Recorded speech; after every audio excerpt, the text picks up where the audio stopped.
നമസ്കാരം. മലയാള ജാലകത്തിലേക്ക് സ്വാഗതം. ഇന്ന് പരിചയപ്പെടുത്തുന്നത് മലയാളത്തിലെ വളരെ പ്രസിദ്ധമായ ചില കവിതകളാണ്. ഒന്നാമത്തെ ചോദ്യം ONVയുടെ കൃതി എന്നുള്ളതാണ്. ഓപ്ഷൻ ചന്ദനക്കട്ടിലുണ്ട്, നങ്ങേമക്കുട്ടി, ദിനാന്തം, ഓർക്കുക വല്ലപ്പോഴും. ഓപ്ഷൻ സി ദിനാന്തമാണ് ONVയുടെ കവിത. ONVയുടെ കൃതി ദിനാന്തമാണ്. ചന്ദനക്കട്ടിൽ ജി ശങ്കരക്കുറുപ്പിൻ്റെയാണ്. നങ്ങേമക്കുട്ടി ഒളപ്പമണ്ണയുടെ കൃതിയാണ്. ഓർക്കുക വല്ലപ്പോഴും പി ഭാസ്കരൻ രചിച്ചതാണ്. രണ്ടാമത്തത് പി ഭാസ്കരൻ്റെ കവിത എന്നുള്ളതാണ്. വയലാർ ഗർജിക്കുന്നു, ആയിഷ, കേരളം വളരുന്നു, ബലിദർശനം. ഉത്തരം ഓപ്ഷൻ എ ആണ്. വയലാർ ഗർജിക്കുന്നു തിരുവിതാംകൂറിൽ നിരോധിച്ചൊരു കവിത കൂടിയാണ് വയലാർ ഗർജിക്കുന്നു. ആയിഷ വയലാറിൻ്റെ വളരെ പ്രസിദ്ധമായൊരു കഥാകാവ്യം, ഒരു ഖണ്ഡകാവ്യമാണത്.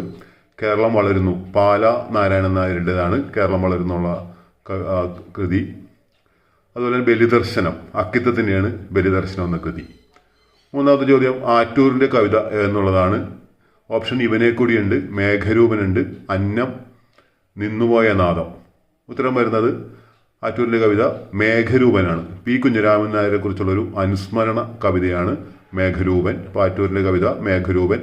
ഇവനെക്കൂടിയും ഒരു അനുസ്മരണ കവിതയാണ്. ഈ മൂന്നാമത്തെ ചോദ്യം എല്ലാം ഒരു അനുസ്മരണ കവിതകളാണ്. ഇവനെക്കൂടി സച്ചിദാനന്ദൻ രചിച്ചൊരു അനുസ്മരണ കവിതയാണ്. വൈലോപ്പിള്ളിയെക്കുറിച്ച് ഉള്ളൊരു കവിതയാണ് ഇവനെക്കൂടി എന്നുള്ളത്. സച്ചിദാനന്ദന് കേരള സാഹിത്യ അക്കാദമി അവാർഡ് നേടിക്കൊടുത്തൊരു കൃതി കൂടിയാണ് ഇവനെക്കൂടി.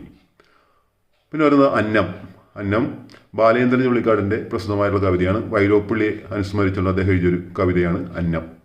നിന്നുപോയ നാദം. നിന്നുപോയ നാദം കുമാരനാശാൻ രചിച്ചൊരു കവിതയാണ്. CB രാമൻപിള്ളയെ അനുസ്മരിച്ചുകൊണ്ട് കുമാരനാശാൻ രചിച്ചൊരു കവിതയാണത്.